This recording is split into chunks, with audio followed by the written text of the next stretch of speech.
Kami mahasiswa dari Universitas Cahaya Bangsa ingin menampilkan video edukasi berupa alat kontrasepsi atau yang sering kita kenal dengan sebutan KB.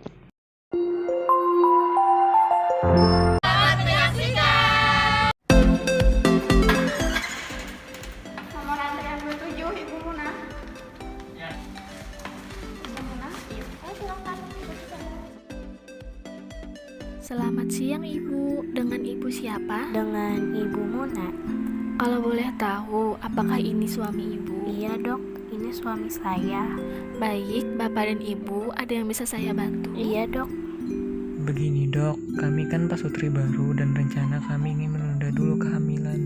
Kurang lebih berapa sayang? Lebih 2 tahun dok. Sebelumnya, di sini saya jelaskan dulu ya Bapak dan Ibu, apa sih itu KB dan berbagai jenis alat kontrasepsinya. KB atau keluarga berencana adalah membatasi jumlah anak hanya 2 saja atau 2 anak lebih baik. Namun ada juga yang mengatakan KB adalah upaya mengatur kelahiran atau usaha pencegahan kehamilan sementara atas kesepakatan suami dan istri yang sah. Iya dok. Lalu, bagaimana cara mencegah kehamilannya dok? Untuk mencegah kehamilan, tidak sedikit pasangan yang lebih mengandalkan alat kontrasepsi.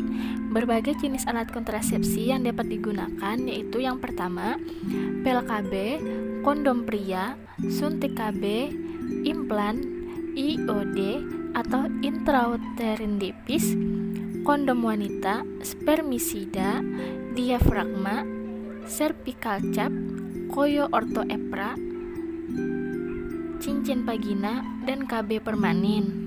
Untuk lebih jelasnya, silahkan Bapak dan Ibu menonton video berikut ini ya.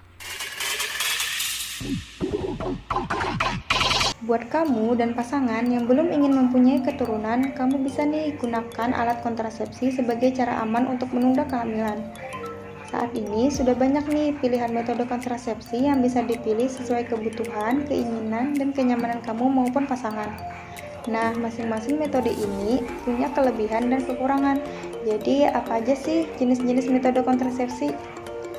Kebanyakan pasangan mungkin ingin langsung mempunyai momongan ya setelah menikah, tapi tidak sedikit juga nih pasangan yang ingin menunda kehamilan dulu karena berbagai alasan. Apapun alasannya, jika kamu dan pasangan sepakat menunda kehamilan, kamu bisa melakukannya dengan menggunakan alat kontrasepsi atau disebut juga alat KB kalau di Indonesia. Secara umum ada 3 golongan metode kontrasepsi nih, yaitu KB hormonal, KB non-hormonal, dan KB permanen. Oke, pertama saya akan jelaskan tentang KB hormonal. KB hormonal secara umum kerjanya adalah dengan memasukkan hormon sintesis yang mirip dengan hormon yang ada di dalam tubuh, yaitu estrogen dan progesteron. Nah, hormon tersebut bisa merubah reaksi kimia pada tubuh perempuan sehingga menimbulkan efek seperti mencegah ovarium melepas sel telur, sehingga nggak bisa nih dibuahin sperma, atau bisa juga bikin lendir yang ada di leher rahim jadi mengental. Jadinya sperma tidak bisa mencapai sel telur. Beberapa contoh KB hormonal adalah pil, suntik, dan implan. Salah satu yang paling umum dan yang paling sering digunakan biasanya pil KB. Ada yang isinya mengandung hormon progesteron saja. Ini lebih cocok dipakai untuk ibu menyusui. Dan ada juga yang mengandung kombinasi progesteron dan estrogen. Pil KB ini kelebihannya cukup efektif. Mencegah kehamilan tingkat kegagalannya cuma sekitar 8%. Udah gitu, pil KB ini juga melancarkan siklus mens dan mengurangi nyeri atau kram saat lagi mens. Terus kalau mau berhenti ya nggak usah diminum lagi pil KB-nya. Kekurangannya, dia jadi lebih nggak efektif kalau telat diminum. Kalau mau efektif, pil KB lebih baik diminum setiap harinya di jam yang sama. Kalau sampai telat atau nggak minum, terus berhubungan intim, kehamilan jadi lebih mungkin terjadi. Selain pil KB biasa, ada juga pil KB kondar atau kontrasepsi darurat. Kalau di luar negeri, pil ini disebut juga sebagai levonorgestrel. Pil kondar merupakan alat kontrasepsi darurat yang bisa digunakan kalau kamu mau berhubungan intim tanpa pengaman. Ini mengandung levonorgestrel, ada yang sedia 1 pil, ada yang sedia 2 pil. Kalau ingin mencegah kehamilan dalam jangka waktu tertentu, kamu dianjurkan untuk memilih alat kontrasepsi lain yang bakal dijelaskan lebih lanjut di video ini. KB hormonal selanjutnya yang akan saya bahas adalah KB suntik. Biasanya kalau yang udah sering pakai sudah tahu ya, suntikannya ada 2 macam, ada KB suntik 1 bulan dan ada juga yang 3 bulan. Suntikan KB 3 bulan biasanya mengandung hormon progesteron. Sama dengan KB progesteron tadi, KB suntik 3 bulan biasanya cocok untuk ibu menyusui. Sementara KB suntik 1 bulan mengandung kombinasi hormon progesteron dan hormon estrogen. Kelebihan dari KB suntik ini karena bisa bertahan 1-3 bulan, gak perlu tuh kamu ingat-ingat untuk harus minum pil KB lagi. Jadi cocok buat yang suka lupa minum obat. Dan kalau mau berhenti, tinggal tidak usah lanjutin suntik KB-nya lagi dulu aja sampai periode suntiknya selesai. Sayangnya, KB suntik mempunyai beberapa kekurangan, yaitu adanya efek samping berupa sakit kepala, nyeri payudara, menstruasi tidak teratur berlebihan atau terjadi di luar siklus haid. Terus kalau udah berhenti, bisa butuh waktu untuk kembali subur. KB hormonal yang ketiga adalah implan atau banyak juga yang menyebutnya KB susuk. Kontrasepsi ini berukuran kecil dan berbentuk seperti batang korek api tipis yang dimasukkan atau diselipkan ke bagian bawah kulit, biasanya di lengan bagian atas. Karena diselipkan, makanya ada yang menyebutnya KB ini KB susuk. KB implan ini secara perlahan mengeluarkan hormon progesteron yang berfungsi untuk mencegah kehamilan dalam jangka waktu cukup lama, bisa sampai 3 tahun. Nah, karena jangka waktunya yang cukup panjang, dilihat dari sisi ekonomi ini lumayan hemat biayanya. Soalnya hanya keluar biayanya sekali aja dan bisa bertahan lama. Gak kayak pil atau suntik yang mesti keluar biaya berkali-kali. Tapi kekurangannya selain bisa bikin haid jadi tidak teratur, KB implan ini juga bisa menyebabkan memar dan bengkak di awal pemasangannya. Udah gitu kalau mau dilepas, kamu perlu konsultasi lagi ke dokter, gak bisa lepas sendiri. Nah, itu tadi jenis-jenis kontrasepsi hormonal. Sekarang kita masuk ke pembahasan KB non-hormonal. Buat yang tidak cocok dengan efek samping KB hormonal yang malah siklus haidnya tidak teratur, nah ini mungkin jenis kontrasepsi yang cocok buat kamu. Beberapa contoh jenis KB non-hormonal adalah kondom laki-laki, kondom perempuan, dan IUD atau KB spiral. Pertama, saya akan menjelaskan tentang kondom. Alat kontrasepsi yang satu ini sudah pasti tidak asing lagi ya. Biasanya kondom tidak cuma dijual di apotik, tapi bisa ditemukan di toko swalayan. Selain untuk laki-laki, kondom juga ada loh yang buat perempuan, tapi bentuknya beda. Kondom untuk laki-laki maupun perempuan sama-sama terbuat dari bahan lateks. Nah, buat yang alergi lateks, ada juga beberapa merek kondom yang tidak terbuat dari lateks, sehingga hubungan intim tetap bisa dilakukan dengan aman dan nyaman. Kalau kondom laki-laki, bentuknya disesuaikan dengan bentuk penis, seperti tabung, dan biasanya di ujung ada ruang yang berfungsi untuk menampung keluarnya cairan ejakulasi. Nah, kalau kondom perempuan, bentuknya juga seperti tabung, tapi dimasukkan ke dalam vagina.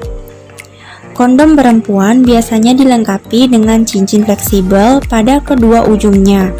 Satu cincin terbuka berada di luar vagina dan menutupi vulva. Terus cincin yang lain tertutup karena ditempatkan di dalam vagina untuk mencegah masuknya sperma ke dalam rahim. Kelebihan dari penggunaan kondom ini adalah tingkat keberhasilannya yang mencapai 95% pada kondom perempuan dan 98% pada kondom laki-laki. Selain itu, penggunaan kondom juga dianggap lebih praktis, soalnya hanya dipakai saat berhubungan intim saja. Tidak cuma itu, kondom juga bisa mencegah penyakit menular seksual. Sayangnya, kondom juga punya kekurangan. Selain bisa memicu alergi lateks, kondom yang tidak digunakan dengan benar beresiko sobek atau bocor. Makanya, pastikan kamu pakai kondom dengan benar dan ikuti petunjuk pemakaian yang ada di kemasan. Jangan lupa, sesuaikan ukuran kondom dengan alat kelamin dan juga gunakan pelumas berbahan dasar air. KB non-hormonal selanjutnya yaitu intrauterine contraceptive device atau IUD atau biasa disebut dengan KB spiral. Meski ada IUD yang mengandung hormon, tapi kebanyakan IUD yang digunakan adalah yang terbuat dari tembaga dan bisa bertahan hingga 10 tahun. Ini sifatnya non-hormonal ya. Wah, tahan lama juga ya. Sayang, biaya pemasangan cukup mahal dan terkadang bikin kamu jadi sesekali ngeplek padahal nggak mens. Oke, jenis yang terakhir ini yaitu KB permanen atau KB steril atau sering juga disebut kontrasepsi mantap. Metode ini metode paling efektif untuk mencegah kehamilan secara permanen. Biasanya, pasangan yang memiliki jenis KB ini sudah memiliki beberapa anak, terus nggak pengen nambah lagi. Buat perempuan, metodenya disebut dengan tubektomi. Kalau buat laki-laki, biasa dengan prosedur vasektomi. Tubektomi ini dilakukan dengan prosedur operasi. Caranya, tuba falopi atau saluran indung telur yang diikat atau ditutup sehingga sel telur tidak bisa masuk ke dalam rahim, sehingga tidak bisa juga dibuahi.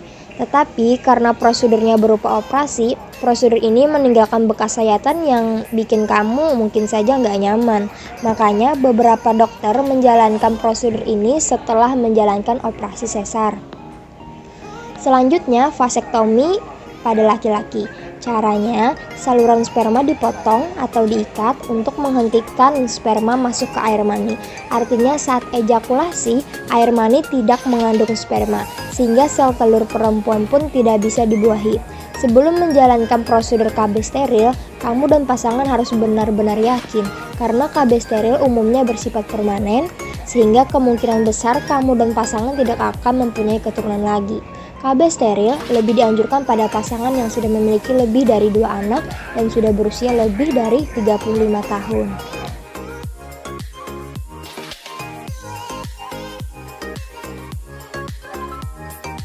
Wah, terima kasih ya dok atas informasinya. Iya, terima kasih ya dok. Ya, sama-sama Bapak dan Ibu. Nah, jadi setelah Bapak dan Ibu menonton video tadi, apakah sudah bisa memutuskan untuk memakai alat kontrasepsi apa? Masih agak bingung sih dok. Baik, sebelumnya saya jelaskan kelebihan dan kekurangan dari alat kontrasepsi implan dulu ya Bapak dan Ibu. Iya dok. Untuk kelebihannya, yang pertama sangat efektif, tingkat kegagalan kurang dari 1%, dan kelebihan yang kedua tahan lama hingga 3 tahun. Untuk kekurangannya, yang pertama, biaya relatif mahal, siklus menstruasi menjadi tidak teratur, resiko memar dan bengkak pada kulit di awal pemasangan, tidak memberikan perlindungan terhadap penyakit menular seksual. Oh iya dok, baik, terima kasih ya dok atas informasinya. Alhamdulillah sepertinya saya dan istri juga sudah ada bayangan sih untuk Iya dok. nanti ke depannya membeli alat kontrasepsi bagaimana. Terima kasih atas informasinya. Kalau begitu, kami pamit dulu ya dok.